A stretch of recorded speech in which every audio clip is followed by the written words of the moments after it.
யாத்ராமத்தின் புஸ்தகம் 20ஆம் அதிகாரம் 24வது வசனத்துல பின்பகுதியை வாசிக்கலாம். நான் என் நாமத்தை பிரஸ்தாபப்படுத்தும் எந்த ஸ்தானத்திலும் உன்னிடத்திலே வந்து உன்னை ஆசீர்வதிப்பேன். நம்முடைய ஆண்டவர் சொல்லுகிறார், என் நாமத்தை பிரஸ்தாபப்படுத்தும் எந்த ஸ்தானத்திலும் உன்னிடத்திலே வந்து உன்னை ஆசீர்வதிப்பேன் என்று சொல்லுகிறார். அல்லேலூயா. இந்த வார்த்தைகளை கொண்டு கர்த்தர் நம்மோடு பேச வேண்டும். எல்லாரும் கண்களை மூடி, எல்லாம் வலது கரத்தை உயர்த்தி, எல்லாரும் ஒரு நிமிடம் ஆண்டவரை நோக்கி ஹல்லேலூயா ஹல்லேலூயா. ஸ்தோத்திரிக்கிறோம் ஆண்டவரே, உமக்கு நன்றி செலுத்துகிறோம் ஆண்டவரே. எங்களோடு நீர் பேசும், எங்களோடு நீர் பேசும் ஆண்டவரே. ஹல்லேலூயா. உமக்கு நன்றி நன்றி நன்றி நன்றி. ஆமென் ஆமென் ஆமென். ஹல்லேலூயா. ஆண்டவர் சொல்றாரு, எந்த ஸ்தானத்திலும் உன்னிடத்தில் வந்து உன்னை ஆசீர்வதிப்பேன். நம்முடைய ஆண்டவர் வானத்தில் உன்னதமான தேவன், நம்முடைய சிங்காசனத்தில் வானத்தில் இருக்கிறார், பரலோகத்தில் வாசம் பண்ணுகிற தேவனாக இருக்கிறார். ஆனால் அதே நேரத்தில் என் நாமத்தை பிரஸ்தாபப்படுத்துகிற எந்த ஸ்தானத்திலும் உன்னிடத்தில் வந்து உன்னை ஆசீர்வதிப்பேன். ஆண்டவர் ஒரு நாள் ஸ்தானம் பார்க்கிறவர் அல்ல. நாம் கூட மற்றவரிடத்திலே பழகும் பொழுது ஸ்தானங்களை பார்த்து என்ன பண்ணுவோம்?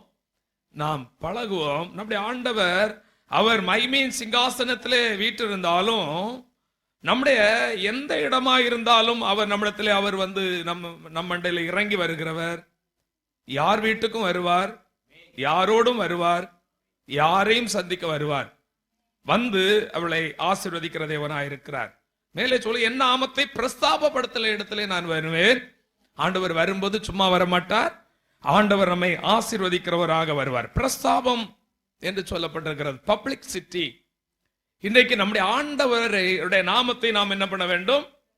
பிரஸ்தாபப்படுத்த வேண்டும். அதற்காக தான் உங்களையும் என்னையும் ஆண்டவர் என்ன பண்ணினார்?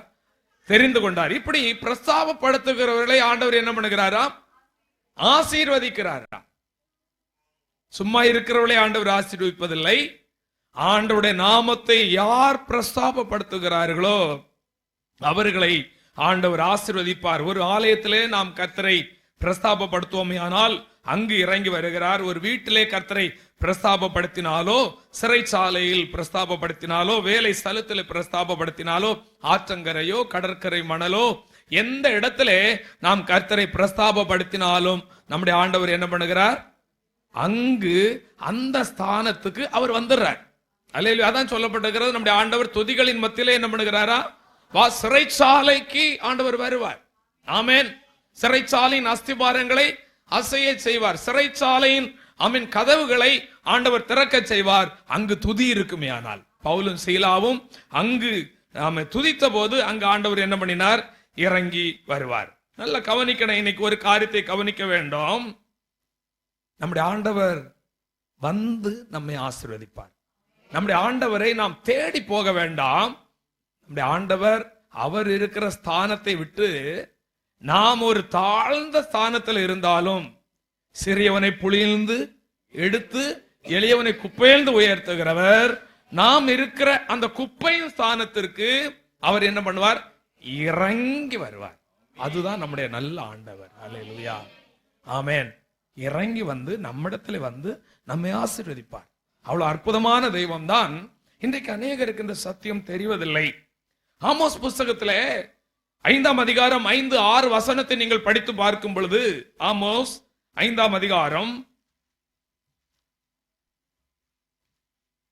5வது வசனத்தை படித்து பார்க்கும்போது, பெத்தேலை தேடாதேயுங்கள், கில்காலிலும் சேராதேயுங்கள், பெயர்செபாவுக்கு போகாதேயுங்கள், ஏனென்றால் கில்கால் சிறையிருப்பாகவும் பெத்தேல் பாழான ஸ்தலமாகவும் போகும்.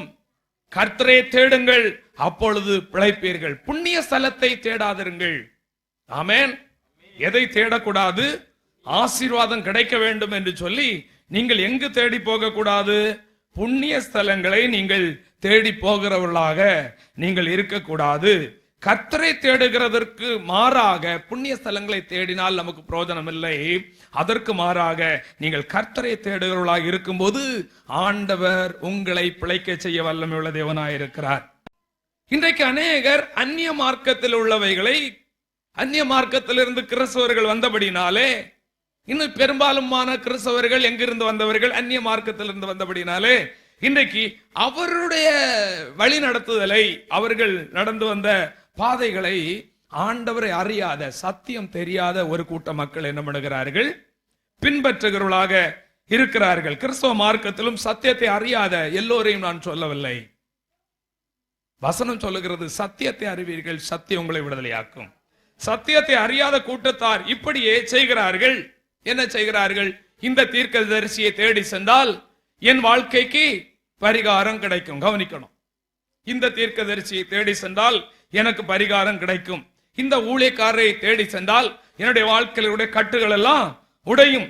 இந்த இடத்திற்கு மாதம் ஒரு முறை அமாவாசையோ பௌர்ணமியோ ஒரு முறை சென்றால் என் குடும்பத்திலே சாபம் இருக்காது என்று சொல்லி ஏற்கனவே வந்த மார்க்கத்தாரை பின்பற்றி இன்னைக்கும் பேரளவிலே சத்தியத்தை அறியாதபடினாலே ஒரு கூட்டத்தார் இருக்கிறார்கள். நான் நம்புகிறேன் நம்முடைய சபையில் அப்படி ஒருவரும் இருக்க மாட்டார்கள் என்று நான் விசுவாசிக்கிறேன். ஏனென்றால் இந்த இடம், இந்த சபை சத்தியத்தை ஜனங்களுக்கு உண்மையாக போதித்து அவளை வழிநடத்துகிற ஒரு இடமாக இருக்கிறது. கர்த்தருடைய நாமத்திற்கு மகிமை உண்டாகட்டும். உங்களை கூட சிலர் வந்து, வாருங்கள், இங்கே கூட்டம் நடக்கிறது, இங்கே புண்ணியம் நடக்கிறது, இந்த புண்ணிய ஸ்தலத்துக்கு போவோம், ஒரு அற்புதம் நடக்கும் அப்படின்னா நீங்க என்ன பண்ணக்கூடாது? போகக்கூடாது. இன்றைக்கு குருடர்களுக்கு வழிகாட்டுகிற குருடர்கள் பெருகி விட்டார்கள். அல்லேலூயா. தவறான பாதையில ஜனங்களை மந்தப்படுத்தி ஜனங்களை கட்டி வைக்கிற மக்கள் இன்றைக்கு பெருகி இருக்கிறார்கள்.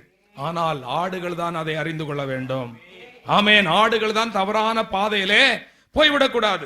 இப்படி போகிறவர்களுடைய ஜீவியத்தின் பின்னணியத்தை பார்த்தால் அவருடைய வாழ்க்கையில ஒரு விசுவாசமும் இருக்காது, அவருடைய வாழ்க்கையில ஒரு முன்னேற்றம் இருக்காது, அவருடைய ஜீவியத்திலே ஒரு ஆசீர்வாதம் கூட காணவே முடியாது. அல்லேலூயா.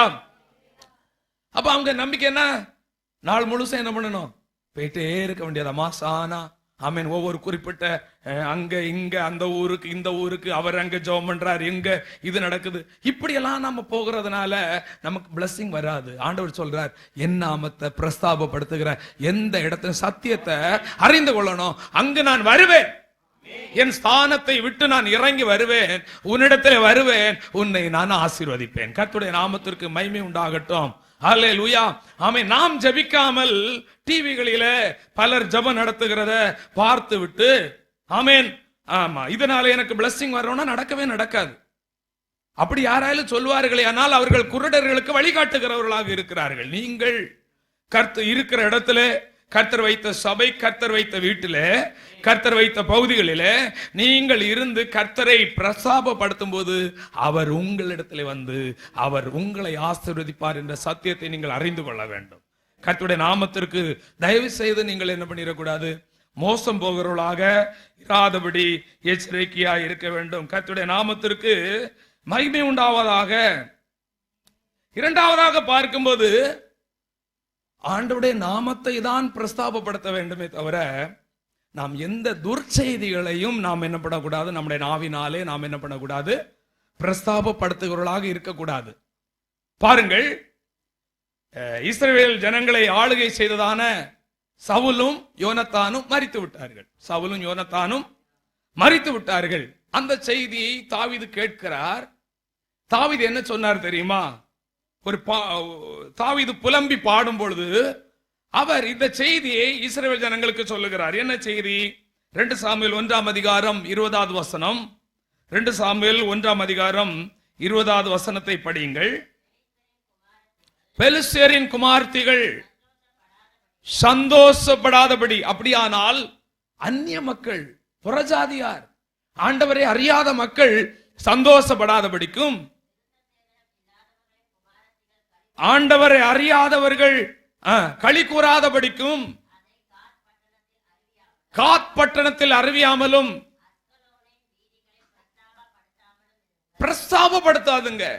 இஸ்ரவேலை ஆளுகை செய்த, மரித்தது யாரு? இஸ்ரவேலை ஆளுகை செய்த ராஜா, ராஜாவுடைய மகன் மரித்திருக்கிறான். இத பிரஸ்தாபப்படுத்துறதுக்கு இது ஒண்ணும் இல்ல, இது அப்படியே விட்டுருங்கப்பா. இது இஸ்ரவேலுக்கு வந்த ஒரு தோல்வி. இந்த தோல்வியை நீங்க என்ன பண்ணாதுங்க? பிரஸ்தாபப்படுத்தாதுங்க. நம்ம வாழ்க்கையில வருகிற தோல்விகளை நம்ம என்ன பண்ணக்கூடாது, பிரஸ்தாபப்படுத்துகிறவர்களாக இருக்கக்கூடாது. சில ஊழியக்காரர்கள், சில விசுவாசிகள் செய்கிற தவறுகளை நாம் என்ன பண்ணக்கூடாது, மற்றவர்கள் மத்தியிலே நாம் பிரஸ்தாபப்படுத்துகிறவர்களாக இருக்கக்கூடாது. சபைக்கு செல்லுகிறவருடைய சில வீட்டிலே சில துர்ச்செய்திகள் நடக்கும் பொழுது அதை நாம் என்ன பண்ணக்கூடாது, பிரஸ்தாபப்படுத்துவர்களாக இருக்கக்கூடாது. இன்னைக்கு வலைத்தளங்களிலே நாம் பார்க்கும் பொழுது, சமூக வலைத்தளங்களிலே சிலர் துர்ச்செய்திகளை பிரஸ்தாபப்படுத்துவதற்கென்றே சிலர் இருக்கிறாங்க. அந்த ஊழியக்காரர் சரியில்லை, இந்த ஊழியக்காரர் சரியில்லை, அந்த ஊழியம் சரியில்லை, இந்த ஊழியம் சரியில்லை என்று சொல்லிட்டு குறை கண்டுபிடித்து பேசுவதற்கே சிலர் என்ன பண்ணுகிறாங்க, வீடியோ போட்டு நிறைய பேர் லைக் பண்ணணுங்கிறதுக்காக அதை செய்து கொண்டு வருகிறார்கள். இந்த கலியுகத்தில் இதெல்லாம் நடந்து கொண்டு வருகிறது, பெருகி கொண்டு வருகிறது, நிறைய பேர் பெறுகிறார்கள். இது ஒரு வியாதி, இது ஒரு வியாதியை போன்றது, இது ஒரு தொற்று நோய். ஆரம்ப நாட்கள்ல சிலர் தான் இதை செய்தாங்கன்னா இதனால மக்கள் நிறைய பேர் லைக் பண்றாங்கிறதுக்காக இவங்க இந்த ஆவி நிறைய பேர் அட்டாக் பண்ணி என்ன பண்ணுகிறது, இன்றைக்கு துர்ச்செய்திகள் எங்கோ ஏதோ ஒரு இடத்துல ஒரு குறைகள் இருக்கதான் செய்யும். குறைகளை நாம் சரிப்படுத்திக் கொள்ள வேண்டும். ஆனால் அந்த குறைகளையே பேசி மற்றவர்கள் மத்தியிலே மற்றவர்கள் ரட்சிக்கப்பட முடியாதபடி, புறஜாதிகளும் ஆண்டவர் மேலே இருக்கக்கூடிய நம்பிக்கை குறைந்து போகக்கூடிய அளவிலே அவர்கள் தவறான காரியங்களை அவர்களுக்கு எடுத்து உரைத்து கொண்டே இருக்கிறார்கள். அல்லேலூயா. தயவு செய்து இப்படிப்பட்டதான வீடியோக்களை நீங்கள் தேடி சென்று பார்க்கவே கூடாது. அல்லேலூயா. நீங்க யூடியூப் உங்களுக்கு இருக்கலாம், உங்களுக்கு பேஸ்புக் இருக்கலாம், ஆனால் பலவிதமான காரியங்கள் இருக்கலாம். ஆனால் இந்த மாதிரி காரியங்கள் வரும்போது அதை என்ன பண்ணிடணும், அதை பார்த்து நீங்க அதை மைண்ட்ல ஏத்திடக்கூடாது, அதை மற்றவங்களுக்கு ஃபார்வர்ட் பண்ணக்கூடாது தயவு செய்து. அல்லேலூயா. துர்ச்செய்திகளை பரப்புவதற்கு, பிரஸ்தாபப்படுத்துவதற்கு ஆண்டவர் நம்மை வைக்கவே இல்லை. நல்ல செய்திகளை மட்டுமே நாம் என்ன பண்ண வேண்டும், ஃபார்வர்ட் பண்ண வேண்டும். ஏதோ ஒரு இடத்துல ஒரு ஊழியக்காரரை யாரோ ஒரு வன்முறை கும்பல் ஒரு சபையையோ தாக்குகிறது, இல்லை ஒரு ஊழியக்காரரை அடித்து கொண்டு போடுகிறது என்றால் அதையே நாம் என்ன பண்ணக்கூடாது, ஃபார்வர்ட் பண்ணவே கூடாது. அல்லேலூயா. கர்த்தருடைய நாமத்திற்கு மகிமை உண்டாகட்டும். ஜனங்கள் ரட்சிக்கப்பட்டால் ஆண்டவர் மூலம் செய்த நன்மைகள் சாட்சிகள் இருக்குமேனால் அதை பிரஸ்தாபப்படுத்தலாமே தவிர மற்ற காரியங்களை நாம் பிரஸ்தாபப்படுத்தக்கூடாது. நீங்கள் அந்த அப்படிப்பட்டதான் வீடியோக்களை ஊழியக்காரங்களையோ சபைகளையோ விசுவாசிகளையோ குறை சொல்லி யாராயில் போடுகிற வீடியோத்தை நீங்க பார்க்க ஆரம்பிச்சீங்கன்னா என்ன நடக்கும்னா, அந்த ஆவி உங்களுக்குள்ள வரும். நீங்க நல்லது பார்க்கணும்னு நினைச்சாலும் அந்த வீடியோ வந்தா இன்னும் அடுத்த வீடியோ பார்க்க போவீங்க. உங்க நேரமும் வேஸ்ட், உங்க ஆவியம் கெட்டு போயிடும். யார் வேணா எப்படி வேணாலும் இருக்கட்டும், கர்த்தர் ஒருவர் இருக்கிறார். கர்த்தர் ஒருவர் நியாயாதிபதியாக இருக்கிறார். காலம் வருவதற்கு முன்பு ஒருவரை குறித்து தீர்ப்பு செய்ய வேண்டாம். ஆமேன். ஒருவரை குறித்து நாம் ஆமேன் வலைத்தளங்களிலோ மற்ற எந்த காரியத்திலோ நாம் பிரஸ்தாபப்படுத்த வேண்டாம். ஆண்டவருடைய நாமம் தூசிக்கப்படுவதற்கு நாம் காரணமாக இருக்க வேண்டாம். அப்சலோம் தாவீதுக்கு எதிராக எழும்பினான். அப்சலோம் தெரியும், தாவீதுடைய சொந்த மகன். ஆனால் எழும்பின போது காலத்தின் கட்டாயம், யுத்தம் நடந்தது. யுத்தத்துக்கு போகும்போது தகப்பனார் சொல்லி விடுகிறார், அப்சலோமை பிள்ளையாண்டனை மெதுவாக நடத்துங்கள் என்று சொல்லி யோவாவிடத்திலே சொல்லி விடுகிறார். ஆனால் பாருங்கள், அந்த யுத்தம் நடந்த போது அப்சலோம் என்ன பண்ணுகிறான், மரித்து போகிறான். என்னதான் இருந்தாலும் மரித்தது யாரு, பிள்ளை அல்லவா? அப்பாவுக்கு எப்படி இருக்கும்? அல்லேலூயா. இப்படி பாடுவாங்க, கள்ளனே ஆயினும் நான் நீர் பெற்ற பிள்ளை அல்லோ, கள்ளனு கருள் செய்த நீ தள்ளாதே சிலுவை நாதா. பிள்ளை இப்படிதான் பாடுவான். அப்பாவுடைய மனம் என்ன ஆயிரும், உருகிறோம். அல்லேலூயா. இப்ப இன்னொருத்தன் வர்றான். அவன் என்ன சொல்றான் அப்படின்னா, யோவாவை பார்த்து என்ன சொல்றான், 2 சாமுவேல் 18 அதிகாரம் 19-20 வசனத்தை நீங்கள் படித்து பார்க்கும்போது, அகிமாஸ்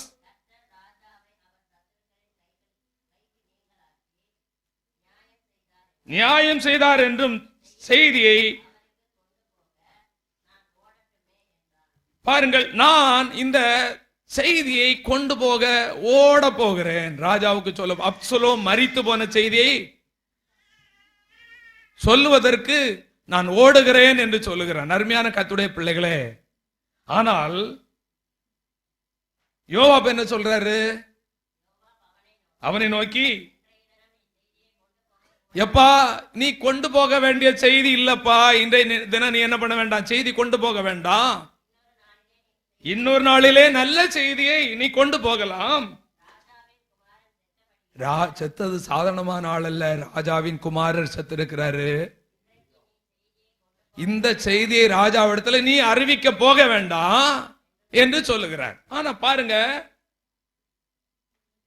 22வது வசனத்தை நீங்க படித்து பார்க்கும்போது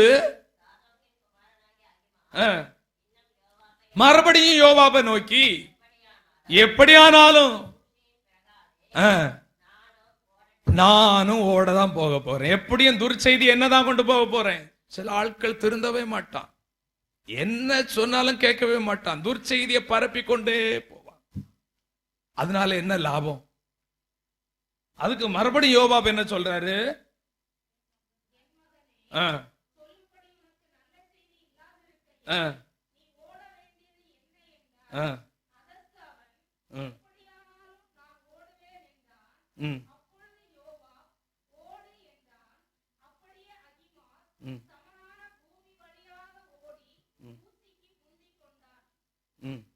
பாருங்கள் அவன் என்ன பண்றான், என்ன சொல்றான். அதே வசனத்தில் நீங்க படிச்சு பார்க்கும்போது, ஆமென், என் மகனே, சொல்லும்படியாக உனக்கு நல்ல செய்தி இல்லாத இருக்கையில் நீ ஓட வேண்டியது என்ன? அருமையான கர்த்தருடைய பிள்ளைகளே, நல்ல செய்திகளை மட்டும்தான் நாம் பிரஸ்தாபப்படுத்த வேண்டுமே தவிர துர்ச்செய்திகளை நாம் என்ன பண்ணக்கூடாது, பிரஸ்தாபப்படுத்துகிறவர்களாக இருக்கக்கூடாது. அல்லேலூயா. நோவாவுடைய திராட்சரசம் குடித்ததுனாலே நோவாவுடைய நிர்வாணம் வெளிப்பட்ட போது சகோதரன் என்ன பண்ணி இருக்கணும், அவன் மறைச்சிருக்கணும். அவன் மற்ற சகோதரத்துல என்ன பண்ணி இருக்க கூடாது, சொல்லி இருக்க கூடாது. அது நல்ல செய்தி அல்ல. அருமையான கர்த்தருடைய பிள்ளைகளே, ஆனா நல்ல செய்தியை சொல்லணும். இன்னைக்கு எந்த செய்தி தீவிரமா பரவும் தெரியுமா? கெட்ட செய்தி தான் சீக்கிரமா பரவுமே தவிர இயேசுவின் சுவிசேஷமாகிய இந்த நற்செய்தி ரொம்ப லேட்டா தான் பரவி கொண்டே வருகிறது. அப்போஸ்தலனாகிய தோமா இந்த உலகத்துக்கு 2000 ஆண்டுகளுக்கு முன்பாக வந்தார். ஆனாலும் இன்றைக்கும் அந்த நற்செய்தி என்ன பண்ணல, பரப்பப்பட முடியல. இப்ப நான் அகிமாஸ் ஓடுவேன் சொல்லிட்டு ஓடிட்டான். ஓடுன போது என்ன நடந்தது? 30வது வசனம். அப்பொழுது ராஜா அதை விரும்பவே மாட்டார். எல்லாரும் வலது கரத்தை உயர்த்தி, நீ அங்கே போய் நில், நீ நல்ல செய்தி கொண்டு வரலையப்பா, நீ அங்கே போய் நில். நம்முடைய ஆண்டவர் நம்ம என்ன பண்ண மாட்டார், கனம் கொடுக்க மாட்டார். இவன் நினைச்சான் ராஜாவிட்ட போய் சொன்னா, இந்த துர்ச்செய்தியை போய் சொன்னா, எது துர்ச்செய்தி என்ன நல்ல செய்தி என்பது இந்த அகிமாசுக்கு தெரியல. என்னதான் இருந்தாலும் அப்சலோம் மரித்தாலும் அது ஆண்டவருடைய பார்வையிலே அது நல்ல செய்தி அல்ல. தகப்பனுடைய பார்வையிலே அது நல்ல செய்தி அல்ல. கர்த்தருடைய நாமத்திற்கு மகிமை உண்டாகட்டும். அல்லேலூயா. புரிந்து கொள்ளாமல் ஓடினான். கடைசியாக ராஜா இவனுக்கு அவார்டு கொடுப்பார்னு நினைச்சான். நீ அங்கே போய் நில். ஆமென், நீ அங்கே போய் நில். நம்முடைய ஆண்டவர் நம்மை பார்த்து அப்படி சொல்லிவிடக் கூடாது. கரங்களை உயர்த்தி ஆண்டவரை துதிப்போம். நல்ல செய்தி சொல்லுவர்களாக நாம் இருக்க கர்த்தர் நமக்கு கிருபைகளை கர்த்தர் நமக்கு தருவாராக. எண்ணாகமத்தின் புஸ்தகம் 13 அதிகாரத்துல படிக்க வேண்டாம். அதுல என்ன சம்பவம் நடக்குன்னா, ஆண்டவர் மோசேயை பார்த்து சொன்னார், ஒரு கோத்திரத்துக்கு ஒரு நபரை தெரிந்து கொண்டு, மொத்தம் 12 பேரை தெரிந்து கொண்டு கானானை என்ன பண்ணுங்க, சுற்றி பார்த்து வேகு பார்த்து வாருங்கள், அங்குள்ள சூழ்நிலைகளை பார்த்து வாருங்கள், ஆனால் அந்த தேசத்தை நமக்கு தருவது நிச்சயம் என்றுதான் அனுப்பினார். அதுல 12 பேர்ல 2 பேர் நல்ல செய்தி கொண்டு வந்தார்கள். மீதி 10 பேரும் என்னதான் பண்ணாங்க, அந்த நல்ல செய்தி பரவே இல்லை. நல்ல செய்தி சொல்றாங்க, நிச்சயமாய் கர்த்தர் நம்மோடு கூட இருந்தால் அதை நாம் என்ன பண்ணலாம், சுதந்திரித்துக் கொள்ளலாம் என்று சொல்லுகிறார்கள். ஆனால் இந்த 10 பேரும் வந்து என்ன பண்றாங்க, அப்ப 12 பேர்ல துர்ச்செய்தி பரப்புகிறவங்க எத்தனை பேர்? 10 பேர். அல்லேலூயா, அல்லேலூயா. பாருங்கள், கிட்டத்தட்ட 80% மேல, 80-85% மேல இன்னைக்கு என்னதான் பரப்பிட்டு இருக்கிறாங்க ஜனங்க? துர்ச்செய்தியை பரப்பி கொண்டே இருக்கிறாங்க. இதால ஒரு சகோதரன் சகோதரியை ஏதோ ஒரு தவறு பண்ணிட்டா அதை மூடி மறைக்க மாட்டேங்கிறாங்க, மன்னிக்க மாட்டேங்கிறாங்க. உடனே அதை என்ன பண்றாங்க? 10 பேருக்கு சொல்லி அவங்களை தெருவில் கொண்டு நிறுத்துற வரைக்கும் அல்லேலூயா அவங்களுக்கு தூக்கமே வராது. ஆண்டவரே அவர் பார்த்துடுவார். அவர் ஒரு நாள் தெருவில் கொண்டு நிறுத்துவார். நம்ம ஏன் நிறுத்தணும்? ஆமென். நம்ம கொஞ்சம் அமைதியா இருப்போம். கர்த்தருடைய நாமத்திற்கு மகிமை உண்டாகட்டும். கர்த்தர் நல்லவர். ஹல்லேலூயா. நம்முடைய ஆண்டவர், நம்ம முதலாவது நம்ம பார்த்தோம், புண்ணிய ஸ்தலத்தை என்ன பண்ணக்கூடாது? தேடி போகக்கூடாது. அங்கே அது நடக்கிறது, இங்கே இது இருக்கு, இங்கே கிறிஸ்து வந்திருக்கிறார், இங்கே இது நடக்குது, இதெல்லாம் போனா நம்முடைய ஆவி கெட்டு போயிடும்.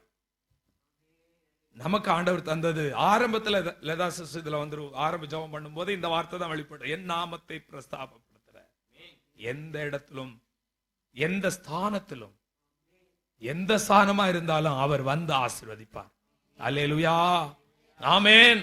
நீங்கள் அந்த நம்பிக்கை உள்ளவர்களாக நீங்கள் இருக்க வேண்டும். கர்த்தர் நல்லவராக இருக்கிறார். அல்லேலூயா. உந்தன் நாமம் உயர்த்தும் இடத்தில் அங்கே வாசம் செய்வீர். உந்தன் நாமம் உயர்த்தும் இடத்தில் அங்கே வாசம் செய்வீர். துதிக்கிறோம், கரங்களை தட்டி ஒன்றாக துதிக்கிறோம். அல்லேலூயா. துதிக்கிறோம், ஒன்றாக கூடி துதிக்கிறோம். பரலோகமே உம்மை துதிப்பதால் கர்த்தாவே, ஆலயத்தில் உம்மை துதிக்கிறோம். கர்த்தாவே எழுந்தருளும். பரலோகமே உம்மை துதிப்பதால் கர்த்தாவே அங்கே வாழ்க. ஆலயத்தில் உம்மை துதிக்கிறோம். கர்த்தாவே உந்தன் நாமம் உயர்த்தும் இடத்தில் அங்கே வாசம் செய்வீர். உந்தன் நாமம் அங்கே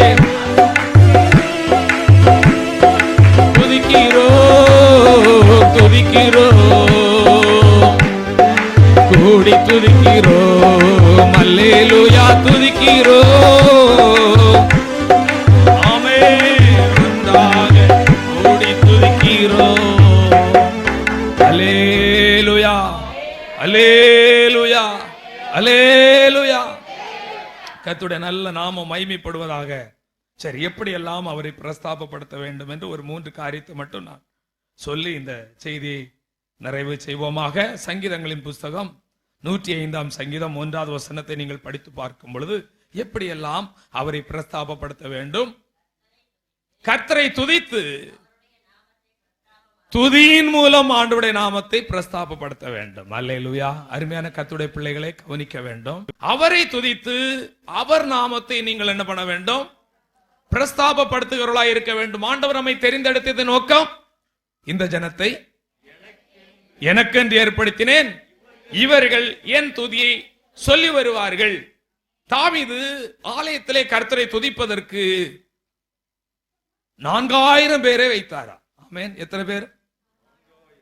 அப்ப துதியை குறித்ததான முக்கியத்துவத்தை நாம் அறிந்து கொள்ள வேண்டும். சபைகளிலே கூட அதிகமா என்னதான் இருக்கிறது? துதிதான் இருக்கிறது. அல்லேலூயா. ஆனால் கர்த்தரை துதித்து கர்த்தரை நாம் மகிமைப்படுத்துவர்களாக இருக்க வேண்டும். ஆராதனையில கூட முதல் பகுதி என்னதான்? 1 மணி நேரம் கிட்டத்தட்ட என்னதான் இருக்கிறது சபையில? ஆமென். அது நம்ம வாழ்க்கையில ரொம்ப முக்கியமான ஒன்று. நம்ம வாழ்க்கையில விடுதலை பெறுகிற ஒரு நேரம் என்னன்னா அந்த துதியின் நேரம். பிரச்சனைகள் போராட்டம் வந்துட்டா நீங்க வீட்டுல என்ன பண்ண வேண்டும்? நல்ல பாடல்களை பாடி ஆண்டவரை என்ன பண்ண வேண்டும்? நல்ல பாடல்களை பாட வேண்டும். அல்லேலூயா. இன்றைக்கு வரக்கூடிய சில பாடல்கள் என்ன பண்ண முடியாது, பாடவே முடியாது. சினிமா பாட்டை விட மோசமாக இருக்கும். அப்படிப்பட்ட பாடல்கள் அல்ல, நல்ல பாடல்களை பாட வேண்டும். அல்லேலூயா.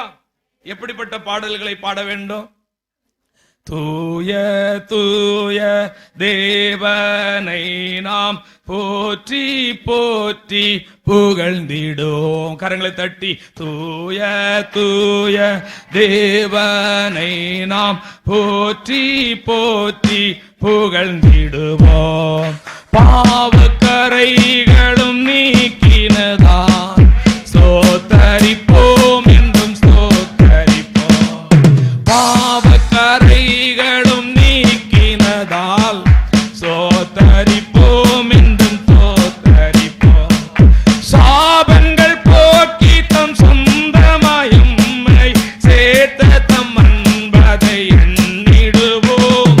சாபங்கள் போக்கி தம் சொந்தமாயம்மை சேர்த்த தம் அன்பதை எண்ணிடுவோம். தூய தேவனை நாம் போற்றி போற்றி புகழ்ந்திடுவோம். தூய தூய நாம் போற்றி போற்றி. வியாதியில் பரிகாரியானவரே ஸ்தோத்தரிப்போம் என்றும் உயர்த்தி பாடுவோம். வியாதியில் வியாதி நேரங்களிலே, விலகின நேரங்களிலே சோதனை வேதனை நேர்ந்தயம் வேளை சோண்டடியாதம்மை காத்தனரே. சோதனை தனை நேர்ந்தயம் வேளை சோண்டடியாதம்மை காத்தனரே. தூய தேவனை நாம் போற்றி போற்றி. ஆமென். தூய தூய தேவனை நாம் போற்றி போற்றி. ஆவியில் பாடி ஆவியில் பாடி அகமகிழ்ந்து ஸ்தோத்தரிப்போம் என்றும் இயேசுவை உயர்த்துவோம்.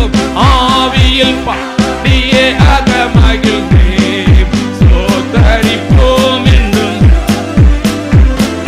மேலோக பாக்கியம் எண்ணிடும் வேளையில் மாபரமானந்தம் பங்கிடுதே. மேலோக பாக்கியம் எண்ணிடும் வேளையில் மாபரமானந்தம் பங்கிடுதே.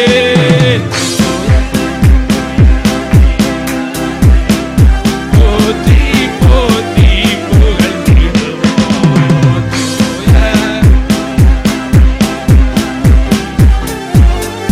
போற்றி புகழ்ந்திடுவோம். பிரச்சனை நேரங்களில, உபத்திரவ நேரங்களில, போராட்ட நேரங்களில, குழப்பமான நேரங்களில ஆலயத்துல வந்து தனியா உட்கார்ந்து ஆண்டவரை பாட வேண்டும்.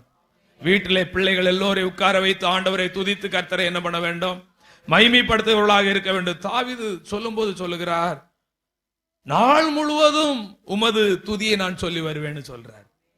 சங்கீதம் 35:28 சொல்றாரு, நாள் முழுவதும் உமது துதியை சொல்லி வருவேன்னு சொல்றாரு. சங்கீதம் 71:8 நீங்க படிக்கும் பொழுது, சங்கீதம் 71:8 நீங்க படித்து பார்க்கும் பொழுது,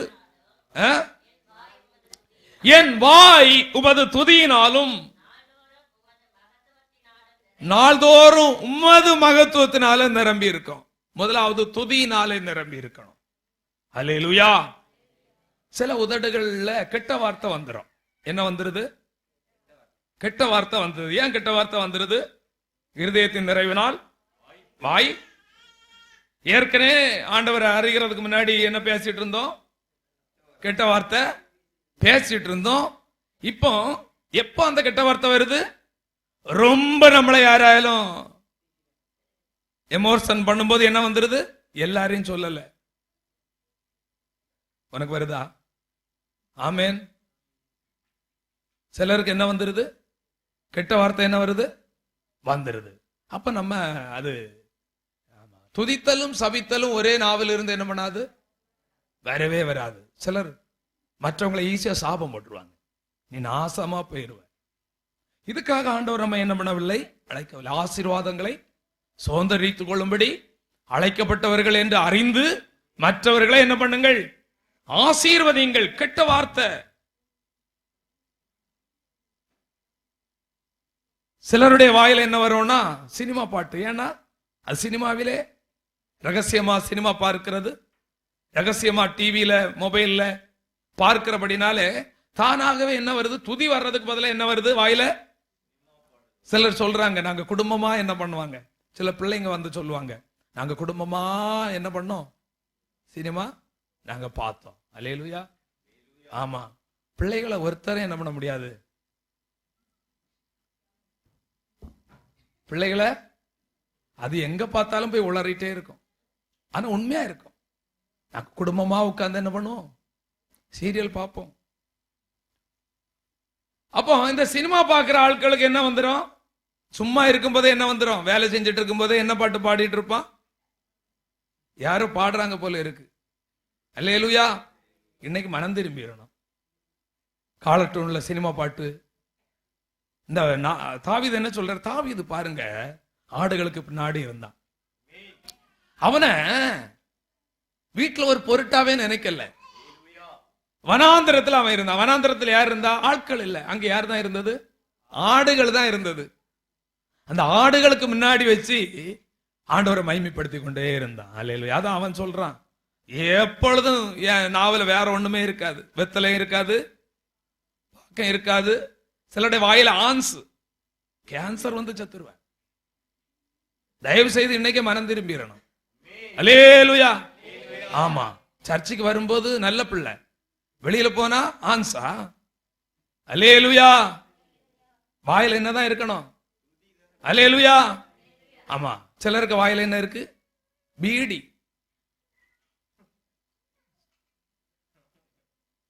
சிலருடைய வாயில என்ன இருக்கு, இங்க எல்லாம் நல்ல பிள்ளைதான், இங்க எல்லாம் நல்ல பிள்ளைதான், ஆனா வெளியில போகும்போதுதான் தெரியும்.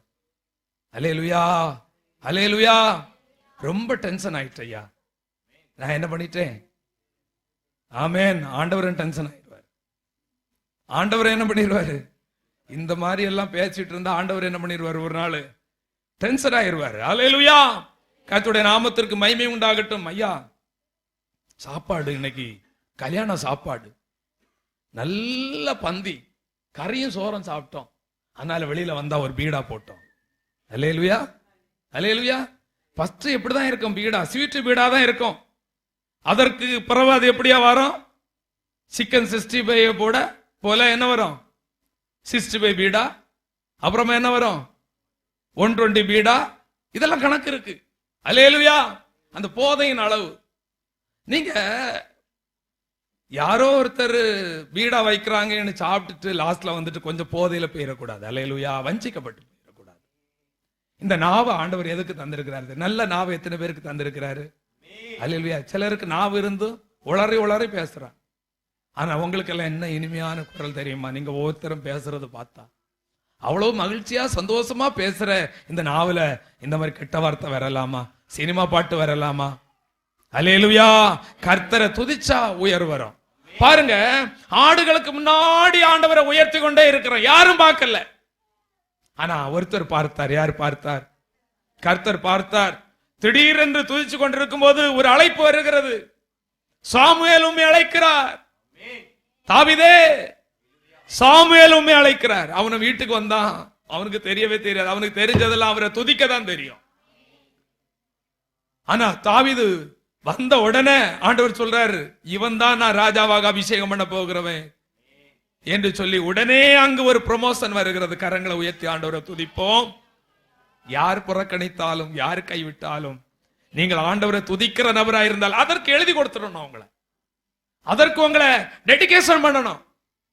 அதற்கு ஒரு அர்ப்பணிப்பு உள்ளவங்களா மாறணும். நான் என் வாயில வேற ஒண்ணும் வராது. எல்லாரும் வலது கரத்தை உயர்த்தி. எத்தனை பேர் விசுவாசி, என் வாயில துதித்தலும் சபித்தலும் வராது. யாரை குறித்து நான் தவறா பேச மாட்டேன், எதை குறித்து நான் பிரஸ்தாபப்படுத்த மாட்டேன், எப்பவும் தோத்திரம் பண்ணி கொண்டே இருப்பேன். கர்த்தரை நான் எக்காலத்திலும் தோத்தரிப்பேன். அவர் துதி எப்பொழுது என் நாவில் இருக்கும். ஹல்லேலூயா. பவுலும் சீலாவும் கஷ்டப்பட்டு வேதனைப்பட்ட நேரத்துல வேற ஒண்ணும் செய்யல, ஆண்டவரை பாடி துதித்து ஆண்டவரை மகிமைப்படுத்தினாங்க. அல்லேலூயா. அவருடைய வாழ்க்கையில பெரிய ஒரு விடுதலை உண்டானது. சிறைச்சாலையின் தன்மைகளை, அஸ்திவாரங்களை அசைய செய்து அவளை வெளியில கொண்டு வந்தார். கரங்களை உயர்த்தி ஆண்டவரை துதிப்போமாக. யோசபாத் ராஜாவுடைய வாழ்க்கையில பயங்கரமான ஒரு யுத்தம் வருகிறது. பயந்து நடுங்கி திகைத்து இருக்கும் பொழுது இவன் செய்த ஒரு காரியம், துதிக்கிற மக்களை அங்கு ஏராளமாக எழுப்பி கர்த்தரை துதிங்கள், அவர் நல்லவர், அவர் கிருபை என்ற இதே வார்த்தையை சொல்லி சொல்லி துதிக்கணும். கர்த்தரை துதியுங்கள், அவர் நல்லவர், அவர் கிருபைகள் என்றும் உள்ளது. ஆபிரகாமின் தேவனை துதியுங்கள், ஈசாக்கின் தேவனை துதியுங்கள், யாக்கோபின் தேவனை துதியுங்கள், முற்பிதாக்களின் தேவனை துதியுங்கள். அவரை துதிக்க துதிக்க உங்க வாழ்க்கையில ஆசீர்வாதம் தானா தேடி வரும். ஆமென். சபையில, வீட்டுல, ஆமென், தனிப்பட்ட வாழ்க்கையில, ஆமென். உங்க வாகனத்துல போகும்போது, கார்ல போகும்போது எப்பவுமே என்ன இருக்கணும்? துதித்து கொண்டே இருக்கும்போது ஆண்டவர் பெரிய காரியங்களை ஆண்டவர் செய்வாராக. அல்லேலூயா. இரண்டாவதாக பார்க்கும் பொழுது அவர் செய்கைகளை என்ன பண்ண வேண்டும்? சாட்சியாக அறிவிக்க வேண்டும். 1 நாளாகமத்தின் புஸ்தகம் 16ஆம் அதிகாரம் 8வது வசனத்தை நீங்கள் படித்து பார்க்கும் பொழுது, 1 நாளாகமம் 16:8, 1 நாளாகமம் 16:8, கர்த்தரை துதித்து அவர் நாமத்தை பிரஸ்தாபப்படுது. அப்ப துதியின் மூலமாக கர்த்தருடைய நாமத்தை என்ன பண்ண முடியும்? பிரஸ்தாபப்படுத்த முடியும் என்று பார்க்கிறோம். அவர் நாமத்தை இரண்டாவது பிரஸ்தாபப்படுத்துங்கள்னா சாட்சியாக என்ன பண்ண வேண்டும்? நாம் அவரை அறிவிக்க வேண்டும். சங்கீதக்காரன் தாவீது சொல்லும் போது, சங்கீதம் 119 சங்கீதம் 46வது வசனத்தை நீங்க படித்து பார்க்கும் பொழுது, சங்கீதம் 119:46, நான் உம்முடைய சாட்சிகளை குறித்து நான் ராஜாக்களுக்கு முன்பாக வெட்கப்படாமல் பேசுவேன். அல்லேலூயா. 10 குஷ்டரோகிகளுக்கு ஆண்டவர் அற்புதம் செய்தார். அதுல எல்லாரும் போயிட்டாங்க. சாட்சி சொல்றதுக்கு அவ்வளவு கஷ்டம். அவங்க வாழ்க்கையில சாட்சி சொல்றதுக்கு, நம்ம வாழ்க்கையில ஆண்டவர் செய்த நன்மைகளை மற்றவர்களுக்கு என்ன சொல்லணும்? சாட்சியாக நான் வெட்கப்படேன். எத்தனை பேருக்கு வெக்கம் இருக்குது? இந்த வெக்க கட்ட எல்லாம் ஆண்டவர் அறுப்பார். எல்லாம் வலது கரத்தை உயர்த்தி வெக்கப்படும். வெக்கம். ஒரு கூட்டத்துல போனா, கர்த்தருடைய பிள்ளைகள் போறாங்கன்னா அந்த இடத்துல ஸ்தோத்திரம் சொல்றதுக்கு என்னது? வெட்கம். ஏன்? மற்றவங்க பார்த்துருவாங்க. ஒரு இடத்துல ஒரு வேஷம், இன்னொரு இடத்துல இன்னொரு வேஷம். புறஜாதிகள் மக்கள்கிட்ட போய் கலந்துட்டாங்கன்னா அங்க ஒரு வேஷம். தேவ ஜனங்களோடு வந்தா அங்க பரிசுத்த வான்கிற வேஷம். அப்படி அல்ல. எந்த இடத்திலும் வேதத்தை தூக்கி கொண்டு போக வெட்கப்படவே கூடாது. வேதத்தை தூக்கி கொண்டு போய் சாட்சி சொல்ல என்ன பண்ணக்கூடாது? வெட்கமே நீங்க என்ன பண்ணக்கூடாது? படக்கூடாது. அப்போஸ்தலர்களை பார்த்த ஆண்டவர் சொன்னார், நீங்கள் எனக்கு சாட்சிகள் என்று சொன்னார். அப்போஸ்தலர் 1:8 பரிசுத்த ஆவி உங்களிடத்தில் வரும்போது நீங்கள் பலனடைந்து ஜெருசலேமிலும் யூதேயாவிலும் சமாரியாவிலும் உலகத்தின் பூமியின் கடைசி பரியந்தமும் எனக்கு சாட்சிகள். ஆண்டவர் நம்ம வாழ்க்கையில செய்த நன்மைகளை நிறைய பேர் சாட்சி சொல்லுவோன்னு சொல்லுவாங்க. நீங்க சாட்சின்னு வாங்கன்னு சொன்னா அது சொல்றதுக்கு வெக்கம். ஆண்டவரை குறித்து நம்ம வெட்கப்பட்டா பரலோக ராஜ்யத்துல நம்மை குறித்து ஆண்டவர் வெட்கப்படுவார். அல்லேலூயா. பாருங்கள், 10 குஷ்டரோகிகளில் ஒருத்த மட்டும் தான் என்ன பண்ணா? திரும்பி வந்து சாட்சி சொல்ல வந்தான், நன்றி சொல்ல வந்தான். அருமையான கர்த்தருடைய பிள்ளைகள் நிறைய பேர் வருவாங்க. ஆனா சாட்சி சொல்றதுன்னா அவ்வளவு கஷ்டப்படுவாங்க. ஆண்டவர், ஐயா நான் இப்படி இருந்தேன், ஆண்டவர் எனக்கு இந்த வார்த்தையை கொண்டு பேசினார், இல்லை இந்த காரியம் இந்த ஜபத்துல வந்தேன், எனக்கு ஒரு அற்புதம் நடந்தது என்று சொல்லி சொல்வதற்கு ரொம்ப என்ன பண்ணுவாங்க? வெட்கப்படுகிறவர்களாக இருப்பாங்க. அல்லேலூயா. ஆனா நம்ம சாட்சியை சொல்வதன் மூலம் யாரை பிரஸ்தாபப்படுத்துகிறோம்? நம்மளை உயர்த்தி ஒரு நாள் சாட்சி சொல்லக்கூடாது. சாட்சி சொல்லும் போது யாரை உயர்த்தி தான் சொல்லணும்? கர்த்தரை உயர்த்தி தான் பிரஸ்தாபப்படுத்தி சாட்சி சொல்லும் போது யாருடைய நாமம் மகிமைப்படுகிறது. அப்பொழுது ஆண்டவர் நம்ம என்ன பண்ணுகிறார்? ஆசீர்வதிக்கிறவராக இருக்கிறார். பாருங்கள், வெட்கப்படாமல் சாட்சி சொன்னாங்களாம். அப்போஸ்தலர் 2:32, அப்போஸ்தலர் 3:15 எல்லாம் நீங்க படித்து பார்க்கும்போது இயேசுவை குறித்து சாட்சி சொல்ல வெட்கப்படல, தைரியமாக அவர்கள் சாட்சி சொன்னார்கள் என்று பார்க்கிறோம். அல்லேலூயா. எல்லாரும் ஆண்டவரே, ஒன்னு ஆண்டவரை துதிக்கணும், இரண்டாவதாக நாங்கள் சாட்சி சொல்ல வெட்கப்படவே கூடாது.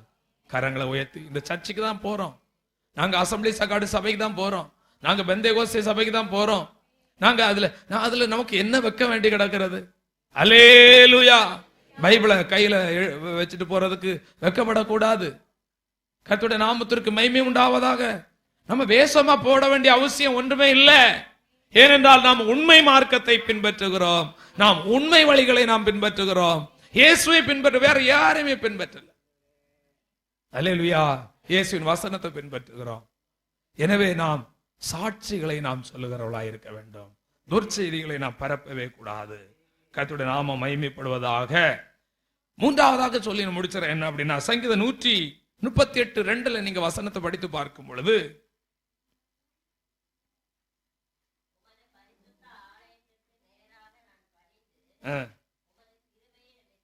நம்முடைய கிருபை நிமித்தமும் நம்முடைய உண்மை நிமித்தமும் உமது சகல பிரஸ்தாபத்தை பார்க்கிலும் நம்முடைய வார்த்தையை நீர் மகிமைப்படுத்தி வைத்திருக்கிறீர். அல்லேலூயா, அல்லேலூயா. துதி ஆராதனை ஒரு மனிதனுடைய வாழ்க்கையில இருக்குமானால் நம்முடைய வாழ்க்கையில கட்டாயம் ஒரு விடுதலை உண்டாகும். ஜப ஜீவியம் இருக்குமேயானால் நிச்சயமாய் ஆண்டவர் என்ன பண்ணுவார்? பதிலை ஆண்டவர் கொடுப்பார். பாருங்கள், நம்முடைய தேவைகள் எல்லாம் ஆண்டவருக்கு தெரியும். ஆனா அப்படியே ஆண்டவர் அவரிடத்துல கேட்கணும்னு விரும்புகிறார். பாருங்க, உங்களால சிலருக்கு சில உதவிகளை செய்ய முடியும்னு வைங்களேன். ஆனாலும் நீங்க என்ன எதிர்பார்ப்பீங்க? அவங்க என்கிட்ட வந்து என்ன பண்ணட்டும்? கேட்கட்டும். சிலருக்கு நம்ம கேட்கணும், ஆண்டவர்கிட்ட கேட்கணும். ஏற்ற நேரத்திலே ஆண்டவர் நமக்கு என்ன பண்ணுவார்? அற்புதங்களை ஆண்டவர். அவர் பெரியவர் இல்லையா? நம்முடைய ஆண்டவர் கேட்கும் போது, மனிதன் இடத்துல கேட்கும் போது கொடுக்க வல்லமையற்றவன் மனிதன். ஆனால் ஆண்டவரிடத்துல கேட்கும் போது அவர் கொடுக்க வல்லமை உள்ள தேவன். நம்முடைய வாழ்க்கையில எதையும் செய்ய வல்லமை உள்ள தேவன் நம்முடைய ஆண்டவர். எத்தனை பேர் விசுவாசிக்கிறீங்க? உங்க வாழ்க்கையில எதையும் செய்ய வல்லமை உள்ள தேவனிடத்துல நீங்கள் கேட்க வேண்டும். அல்லேலூயா, தோத்திரம். எனவே தான் நம்ம என்ன பண்ணக்கூடாது? போராட்டங்கள் எல்லாம் என்ன பண்றது இல்ல. இந்த தேசத்துல என்ன காரியங்கள் நடந்தாலும் கிறிஸ்தவர்கள், நல்ல கிறிஸ்தவர்கள் என்ன பண்ண மாட்டாங்க? போராட மாட்டாங்க. அவங்க என்ன பண்ணுவாங்க? ஜபம் பண்ணிக்கொண்டே இருப்பாங்க. அல்லேலூயா. அப்ப யார் நமக்கு அநீதி இழைத்தாலும், நமக்கு வர வேண்டிய ப்ரமோஷன் இல்லையோ, நம்ம கம்பெனிலயோ, நம்மள ஆபீஸ்லயோ, நமக்கு வேலையில பிரச்சனைகள் இருந்தா, எதுவா இருந்தாலும் நம்ம யாற்ற போறோம். ஏனென்றால் அவர் தான் நமக்கு தர வல்லமை உள்ள தேவனாயிருக்கிறார். அவரிடத்துல கேட்கும் போது ஆண்டவர் நமக்கு தருவார். கடைசியாக பார்த்தோம், சகல பிரஸ்தாபத்தை பார்க்கலும் வசனத்தை பிரஸ்தாபப்படுத்துகிறார். முதலாவது இந்த வசனத்தை அனுதினம் என்ன பண்ணணும்? நம்ம படிக்கணும். வேதத்தை அதிகமா என்ன பண்ணணும்? அதிகமாக நாம் படிக்கிறவளா இருக்க வேண்டும். அந்த படித்த வசனத்தை என்ன பண்ண வேண்டும்? பிரஸ்தாபப்படுத்த வேண்டும். ஜெபிக்கும் போது வசனத்தை சொல்லி ஜெபிக்க வேண்டும். மற்றவர்களுக்கு எதையாவது ஆலோசனை கொடுக்கும் போது எதை வச்சு கொடுக்கணும்? உங்க சொந்த ஆலோசனை கொடுக்க கூடாது. அல்லேலூயா. வசனத்தை வைச்சு என்ன பண்ணணும்? ஆலோசனை கொடுக்கணும். அப்ப நம்ம இந்த காலம் நற்செய்தி அறிவிக்கிற காலம்.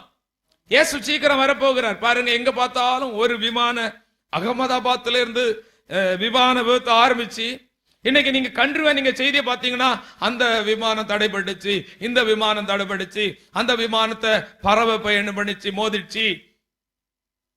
இன்னைக்கு ஒரு நபர் பேட்டி கொடுத்தார், எனக்கு பிளைட் ஏறதுக்கு என்ன இல்லை, விருப்பமே இல்லை. இப்ப நிறைய பேருக்கு பிளைட் ஏறதுக்கு என்ன போயிருக்கும்?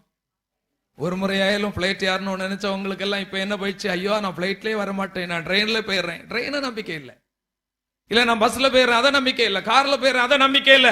நமக்கு ஒரே நம்பிக்கை இயேசு மட்டும்தாங்க. ஒரு அல்லேலூயா செலுத்துவோமா? அல்லேலூயா, அல்லேலூயா. மனுஷன் அதிகமா எதை நம்ப ஆரம்பிச்சுட்டான்னா, விஞ்ஞானத்தை நம்ப ஆரம்பிச்சுட்டான்.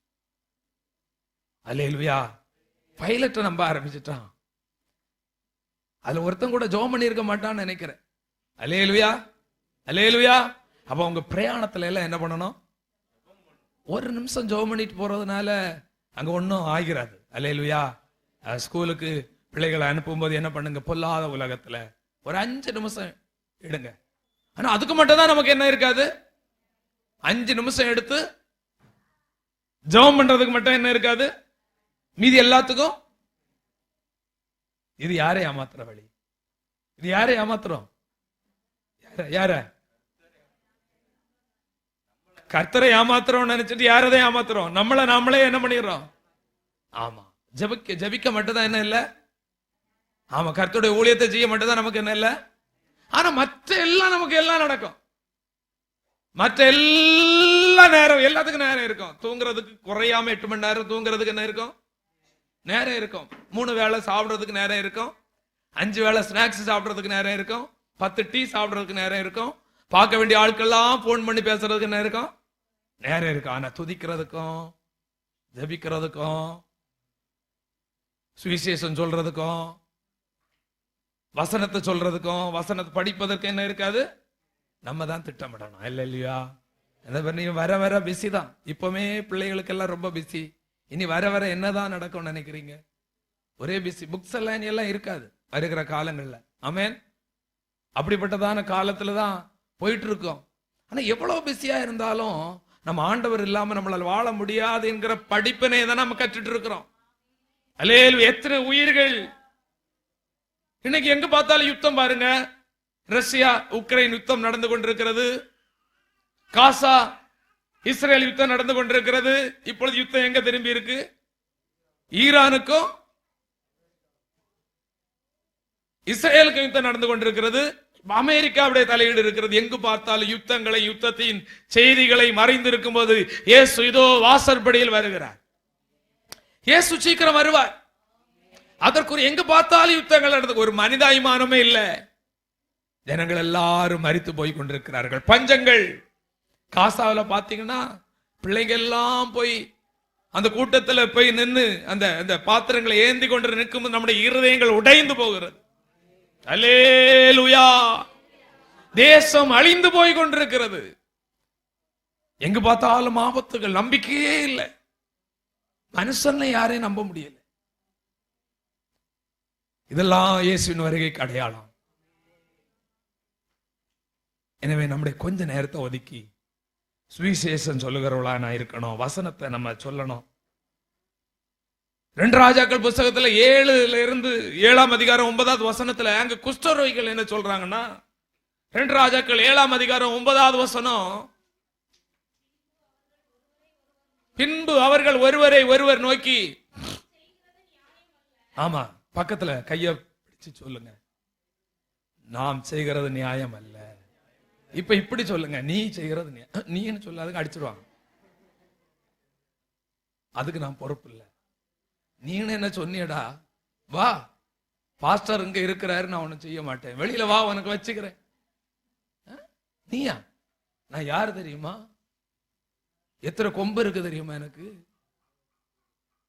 அந்த கொம்பெல்லாம் இருந்தா முறிச்சிருவார் ஆண்டவர். அப்போ நீங்க பக்கத்துல போயிடுச்சு, நீங்க செய்கிறது நியாயம் இல்லை. இப்ப என்ன இல்ல, வேண்டாம், மற்றவங்களே அங்க குற்றப்படுத்து சொல்லுங்க, நெஞ்சில கை வச்சு நீங்க உங்களை சொல்லுங்க, நான் என்ன சொல்றேன். நான் செய்கிறது நியாயம் அல்ல அப்படின்னா என்ன செய்யறோம்? அநியாயம். படிங்க. இந்த நாள் 4 மணிக்கு நற்செய்தி அறிவிக்கும் நாள்.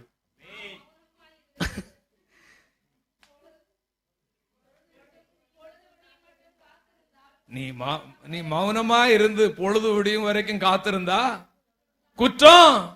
நீ சுவிசேஷம் அறிவிக்காம இருந்தா உனக்கு ஐயோ. இத அறிஞ்சிட்டு என்ன பண்றாங்க? போறாங்க, அந்த நற்செய்தி எல்லாருக்கும் பரப்புறாங்க. அந்த பஞ்சத்துல இருந்து தேசம் காப்பாற்றப்படுகிறது. இதெல்லாம் எங்க இருக்குன்னு சிலர் கேக்குறாங்க. பைபிள்ல தான் இருக்கு. பாஸ்டர் இதுக்கு பைபிள்ல இருக்குதா? நாங்க படிக்கிறதே இல்லையே. படிக்கலன்னா புரியாது. அல்லேலூயா. ஆமா, அப்போ பைபிளை என்ன பண்ணணும்? ஆமா, எல்லாத்தையும் படிக்கிறோம், ஆனா எதைதான் படிக்க மாட்டேங்கிறோம்? பைபிளை படிங்க. அப்போ குற்றம் நம்மேல் சுமரும், நாம் அறிவிப்போம். ஆமென். ஒரு நபர் சுவிசேஷத்தை அறிவித்து சபைக்கு என்ன பண்ண வேண்டும்? அழிந்து போகிற ஆத்மாக்கள் மேல் அன்பு உள்ளவங்களா இருந்தா நீங்க ஒரு டார்கெட் பண்ணணும். ஒரு வாரத்துக்கு ஒரு நாள் என்ன பண்ணணும்? ஒரு ஆளை, ஆண்களா இருந்தாலும் பெண்களா இருந்தாலும், பெண்கள் தான் சுவிசேஷம் அறிக்கணும்னு எங்க எழுதியிருக்கா பைபிள்ல? எங்கனா இருக்கா? இருக்குன்னு சொல்றவங்க ஒரு ஆமென் செலுத்துவோம். இல்ல, அப்போ ஆண்களை அறிவிக்கணும் தானே? அறிவிக்கணும் தானே? இருக்கா? என் மனைவி அறிவிக்கிறாங்க.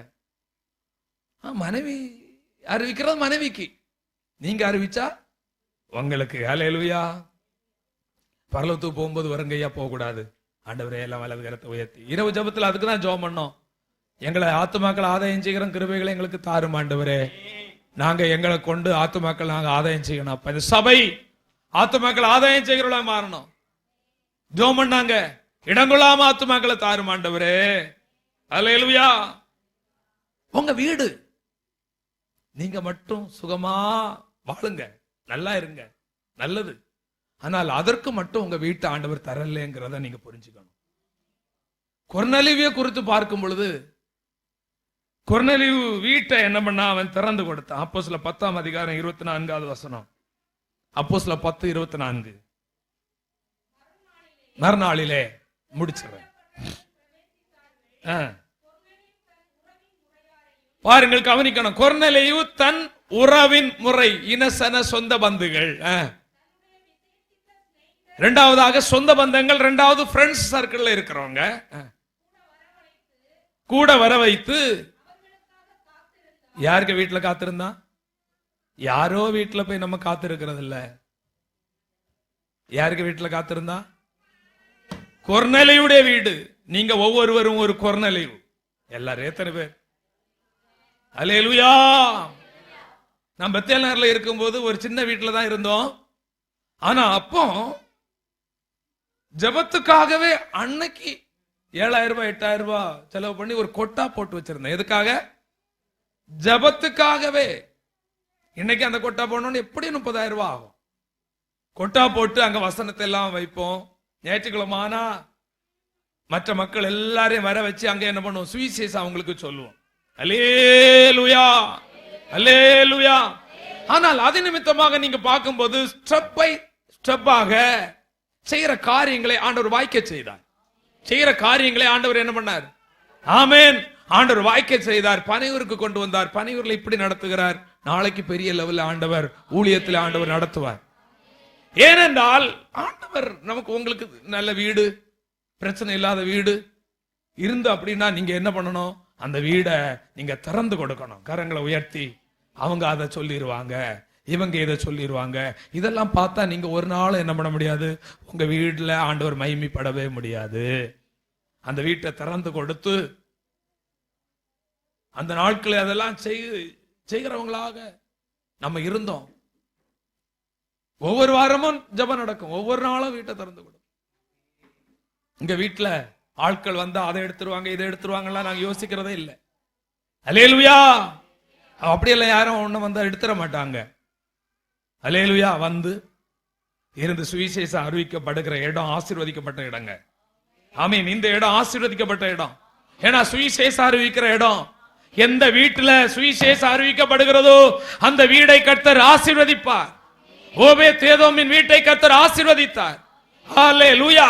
உங்க வீட்டுல துதி இருந்தால், உங்க வீட்டுல ஜெபம் இருந்தால், உங்க வீட்டை திறந்து கொர்நேலியுவை போல், அவன் பெரிய ஆளு, பெரிய ஆளு, 100க்கு அதிபதி.